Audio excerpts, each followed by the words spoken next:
என்ன ரீசன் தெரியலங்க, ஆப்போசிட்ல வந்தாருங்க. அதுக்கப்புறம் வந்து பாத்தீங்கன்னா கிட்டத்தட்ட நல்லா வண்டி ஒரு இது மாட்டிருச்சுங்க. அப்படியே சும்மா நச்சுன்னு ஸ்ட்ரக் ஆகி போச்சுங்க இந்த இடத்துல கரெக்டா. அது எந்த வண்டி அப்படிங்கிற நான் உங்களுக்கு காமிக்கிறேங்க. எதனால ஆப்போசிட்ல வந்தாரு இதெல்லாம் எதுவுமே தெரியலீங்க. பா சான்ஸே இல்லைங்க. கண்டிப்பா ஒரு 10 மீட்டர் வண்டிங்க, 10 மீட்டர்ல இருந்து 12 மீட்டருக்குள்ள இருக்கணுங்க. ஜம்முன்னு திருப்புறாருங்க.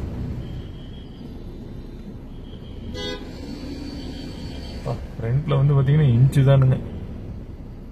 ஆஹா,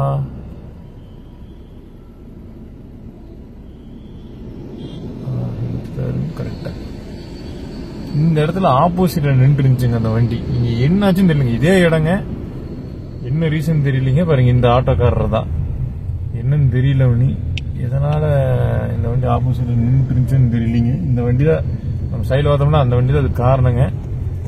என்ன ரீசன் ஏதுன்னு தெரியலீங்க. ஆனா ஆப்போசிட்ல வந்து இருந்தாருங்க, வண்டி வந்து ஆப்போசிட்ல திரும்பி நின்று இருந்துச்சுங்க.